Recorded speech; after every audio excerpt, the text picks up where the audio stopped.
The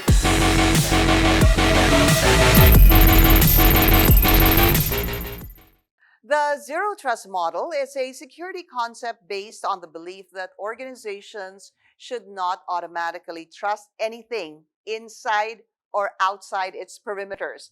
It is more than just a marketing hype.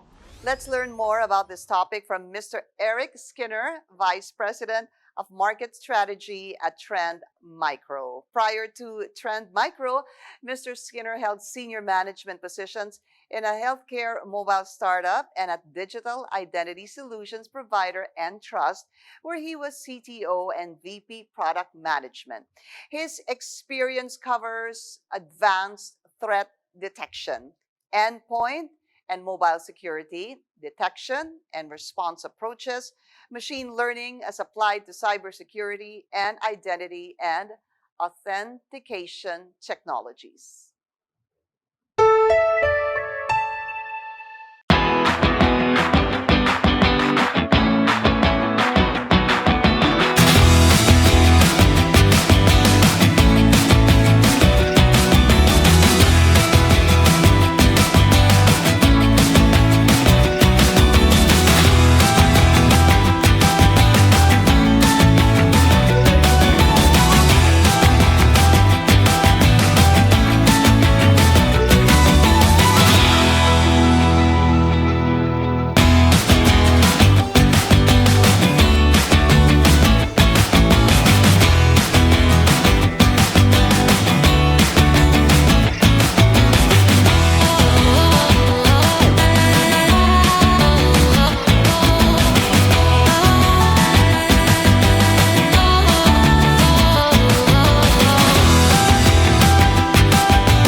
Hello, my name is Eric Skinner and I'm with TrendMicro, and I want to talk to you today about the concept of zero trust, what this means from a security philosophy perspective, so that we can get beyond some of the marketing confusion and some of the marketing hype that is happening in the industry right now. So let's have a little bit of a closer look at what this concept means, but first, what is actually driving this concept in the industry?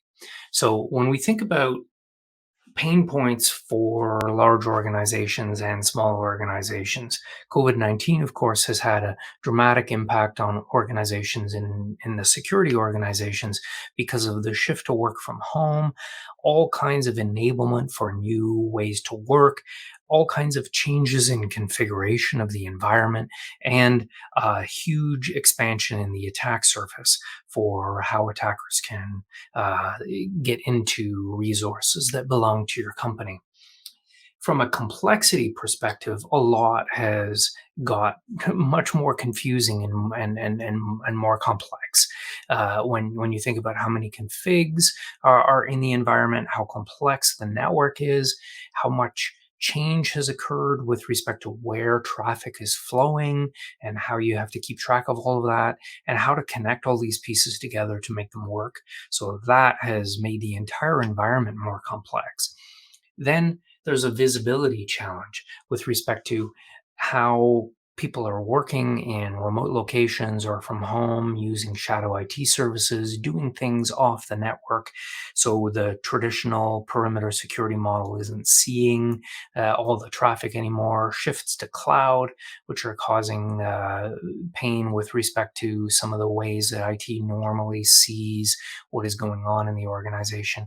And of course, being able to see the attacker activity, because that has become more complex as well. The behavior is taking advantage of this increased attack surface. We're seeing a rise in the sophistication of attack groups, the way that they are working together and segmenting various parts of the attack, so that some teams are working on the initial access phase, and others are working on triggering ransomware. So this brings us to the concept of zero trust and how it is potentially helping organizations solve this. But first, you have to cut through a lot of confusion and noise. This has been a term that, if you spend time on vendor websites or reading analyst reports, can end up sounding very confusing. There's a lot of noise out there, and it ends up sounding like marketing hype. It sounds like vendors are saying, just buy this thing and now you have zero trust. And it's not a destination. What it is a philosophy. It's a good philosophy for how to approach security in your environment. And we're going to talk a little bit about a few things that you can do to embrace the zero trust philosophy without talking about any vendor products at all. So this is not a product pitch for anything in particular. So what is the zero trust definition? Well, what it really means, I think this definition is nice and short and concise. It means never trusting anything in the environment and always continuously verifying. So the alternative that used to exist before was there was a lot of implicit trust, and the zero trust concept is about taking that away. So let's look at this in a little bit more detail. So before Zero Trust came along, if you plugged into a network as an employee, that network was basically wide open to you. You can move around quite a lot. But the same is true for an attacker. If they get onto an endpoint, they are then able to see a lot of the network and move around on the network a lot. And even VPN users have wide open access. They connect and then they're able to see a lot of corporate resources. So when an attacker does something like compromising a credential, they're able to move laterally through the network quite extensively, because by default, the network assumes that if you're authenticated, you're allowed and you're moving around the network. And credential compromise is something that happens all the time from an attack perspective. But attackers are able to take advantage of this wide open environment to move laterally and do a lot of damage. So what's evolved over time as one way to stop this is a network segmentation approach, where you say, okay, let's put some of my resources into different boxes where you can't automatically connect. And this is, in fact, an early zero trust approach. But one of the challenges with this is it's tremendously hard to manage. You have to keep track of and update all of the policies about which devices can connect to which other devices. And it gets even more complicated as organizations have added cloud applications in places like AWS and Azure. And it's been even more complicated as SaaS applications change the traffic patterns. Employees don't go through any network segments at all that are part of IT's responsibility when they're connecting to Office 365. So the ability to control those connections through segmentation is limited or non-existent. So a zero trust approach has started to emerge. And this is really the core of the philosophy. You say that you start trusting nothing by default. If somebody wants to move from one part of your network to another, or from one device to another, the default answer is no. And then there's an assessment. So before the connection, you're assessing the risk of that identity, of that device, of the application they're connecting to, of the data they're accessing. You're saying, what is the health of those identities and devices and so on? Are these in good shape? And then you make a decision about that access. But then you continue assessing that connection throughout its lifespan. It's not just a decision as somebody is connecting. It's a it's an ongoing continuous assessment. And so the parallel here, if I can summarize, is that instead of trusting devices by default and trusting identities and allowing that lateral network traffic where attackers can move around just as easily as users, you're shifting to a zero trust approach where every access is questioned and the ongoing access is questioned. And that makes lateral movement very challenging for the attacker. But if everything is well and you're an employee and your device is fine, lateral movement is not challenging. And this is a good complement to detection and response techniques because you're making the attackers more visible to the detection and response by making it harder for them to move around in the environment. So let's talk about a few of the challenges that I mentioned at the beginning and zoom in on how zero trust helps. So visibility is really kind of a foundational aspect of the zero trust philosophy because if you can't see the environment and assess the health and do that continuous assessment, you're not able to make any other zero trust decisions in the environment. So, how is visibility working in a zero trust concept? Well, there's the concept of assessing security posture and assessing the risk of the environment. And really, when you're thinking about access control decisions, you're going to assess the applications that are being connected to. Frequently, those are SaaS. Are those healthy? You're going to assess identities. Is there a sign of compromise? This is not just an authentication step, but is that identity healthy? Has it been taken over? Is it behaving strangely? You're going to assess the health of the device. Does it have malware? Does it have vulnerabilities? And you're going to assess what content is being accessed and whether that is normal, loud, unusual, risky data, and so on. And all of that flows into an assessment that you can make that I call risk insights. And you might say, well, how do you obtain that? What does a system do to assess this kind of thing? And the general approach in the industry is that you connect sensors in various parts of the environment. So first of all, you're plugging into SaaS applications and identity infrastructure, like your Azure Active Directory, for example, to assess what is going on and have visibility to who's connecting to which parts of applications, how their login patterns are moving, and so on. And you're going to get some of that through API integrations from a CASB. You want to look at the network and assess the flow of traffic and what aspects you can see through network traffic analysis. And then you want to do what you can from an endpoint perspective, where you can see the nature of the data and the connections, and you can see what's going on with a device and whether it has malware and so on. So all of that comes into play. Let's go into a little bit more depth on what could come into play for risk insights. Really, all of this comes down to two main attributes: posture and threats. So, posture is how ready you are for anything that might come your way from a threat perspective. And threats are active threats in your environment. So when we think about identity, your security posture is things like, do you have multi-factor authentication? Your threat risks with identity are, this identity looks like it's compromised because that email account is sending out a lot of malicious emails internally. If you think of devices, posture is things like weak settings, poorly configured security software, vulnerabilities in the operating system, and so on. Threat activity is, oh yeah, we have malware on this device. We have signs of attacker behavior. We have strange traffic coming from this device. Application risk, these would be configuration problems. These would be vulnerabilities in the applications themselves. These would be policy problems with applications.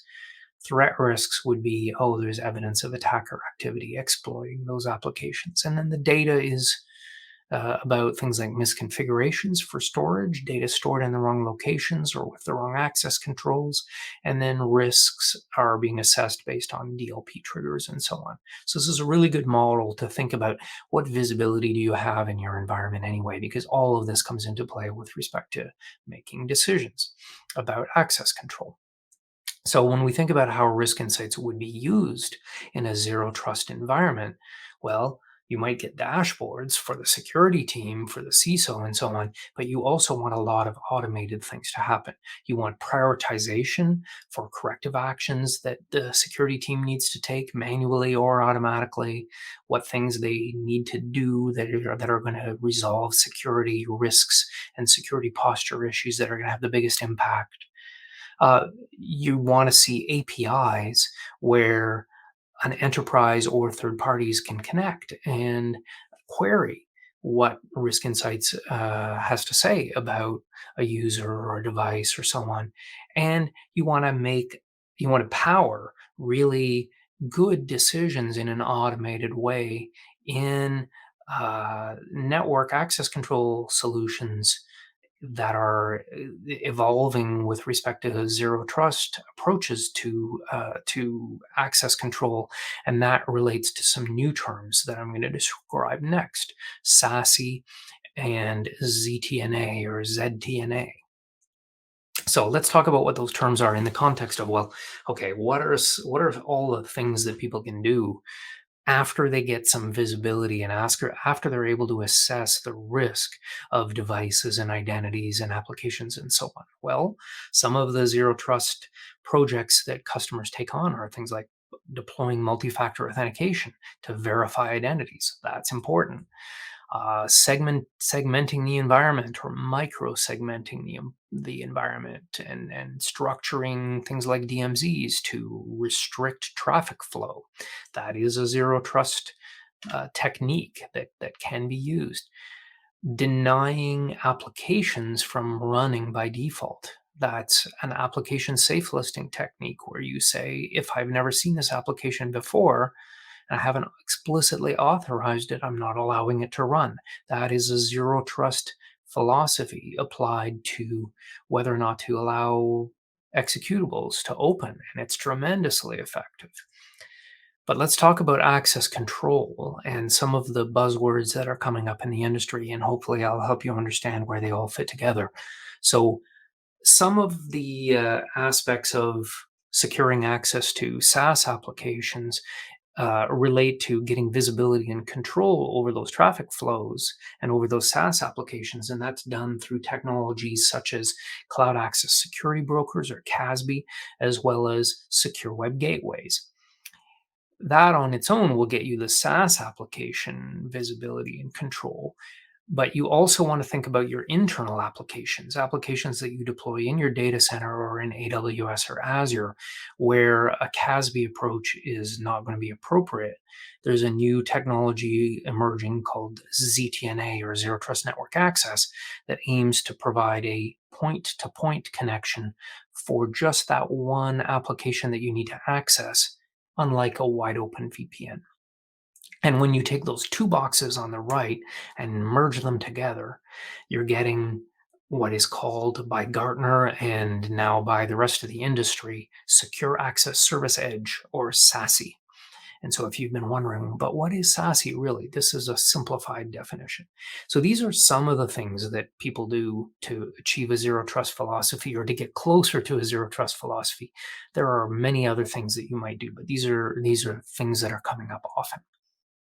So let's look a little bit more at the remote work problem now that we talked about right at the beginning, that has been triggered by this the COVID pandemic and all kinds of other shifts in the way people are working, and talk about how secure access has to get solved and how it has to evolve. So when you think about what SASE, or Secure Access Service Edge, is trying to achieve, it's trying to restrict access in a zero trust way to the different corporate resources in the cloud or in the data center based on a zero trust risk assessment. So when you first of all assess the risk of the environment and the risk of identities and devices and so on, you've got that risk insight. You can now feed a SASE or ZTNA network access control decision, which is now a smarter decision. It isn't just, is this employee authenticated, but it's assessing all of these risks across the environment. And then the SASE system on a continuous basis can take enforcement actions, which might mean blocking you from connecting to the application in the first place. but it might also mean it might also mean continuously assessing and blocking you partway through your use of that application if your risk changes. So this kind of system is dependent on that continuous assessment to make the wise choices. Think about how you connect to the VPN. You could be connected for hours and hours and hours. In a ZTNA and SASE environment, you're making connections to individual applications that don't allow you to move through the whole network. And then you're being continuously assessed so that if anything changes, you're kicked off. It's not waiting until the next time you try to authenticate. So this is going to be a much faster response to attacker behavior, and it's going to make their life very, very complicated, and it's going to make them more visible to your detection. So let's talk about how this works practically in terms of what gets deployed. Bottom left, you have some ZTNA capabilities, the network connection capabilities that need to be deployed via an agent on the endpoint. And that might be part of your EPP and EDR agent, or it might be separate depending on what the vendor approach is in that area. You're going to have ZTNA gateways in front of your data center and AWS and Azure applications as close as possible to those applications. And you're going to have CASB functionality that is seeing the access and also controlling the access to SaaS applications plugged in through APIs to applications like Office 365 and corporate identity services. And then you're going to have visibility and enforcement at the network layer, where the network can help you block connections for users who are not healthy for device reasons or identity reasons. So let's look at an example of how that experience feels from a connectivity perspective. If you have an employee who is trying to connect to corporate applications, unlike today where they would need to connect to the VPN for the in-house applications and potentially then be wide open to any corporate application, and then separately going outside the scope of IT to connect to things like Office 365, they're going to be making connections that are silently being vetted by the SASE system. So they would connect to AWS, and the agent on their endpoint would say, okay, I know you're authenticated already. I know who you are. So I'm going to build that connection to that one resource for you, and I'm going to have a secure connection for you. Or it might be a client server application like this Git application where a developer is connecting to an in-house Git server. Well, that client server application is also going to have its network connection request assessed, and it's going to see it continuously assessed so that one service can be connected to. And then partway through the connection to these applications, the health of this identity, for example, changes. Maybe an attacker has phished this credential, has phished this user yesterday, and today they started using that identity to log into Office 365 in the cloud and start sending malicious emails. Well, the SASE system sees that because Risk Insights is assessing the nature of what is going on in the environment, is seeing that malicious activity in the email environment, and it is telling the SASE system the risk for this user is now high. And so this connection will be blocked partway through the user's work. And this is exactly what you want. You want a rapid response to hacker activity. And the same thing would happen for that client server application where the user was successfully using the application, and now partway through the session, they are blocked. So I want to leave you with then you might want the user to be able to see what reasons were causing these disconnections, because otherwise they'd be confused and they would call the help desk and say, oh, is this application down or something like that. So alerts can pop up and explain to the user, you've been disconnected because of this problem. And they can remedy that problem, or they can contact IT and find out what to do. So I want to leave you with one closing concept, which is, how does zero trust relate to detection and response generally so your ability to detect threats, and the concept of XDR, or extended detection and response in particular. So extended detection and response is a technology that has evolved from EDR, or endpoint detection and response. XDR looks at a broad range of data sources in the environment specifically for threats, and it's correlating threats across places like email and endpoint and network and so on. And this is an industry concept that is catching on at the same time that zero trust is catching on in the industry. And these things actually help each other out a lot. So XDR is finding ways to detect these threats, but zero trust is slowing down the attacker so that XDR systems have a easier ability to detect that attacker. The zero trust approach is making the attacker take unusual steps because they can't move laterally so easily. So they're moving more slowly, which gives you more time, and they are also having to take steps that make them more visible because the usual things they do are not effective. XDR is able to assist a zero trust environment because threat detections help feed the risk assessment. So if XDR is seeing weird behavior in the environment, maybe not at the level of triggering a full scale alert, but it's able to say, there's strange activity with this employee's email account. The zero trust system benefits from that because it is able to reduce the access for that user at a critical moment while a security team is assessing what's going on for that user. So these two systems work very symbiotically. They help each other out.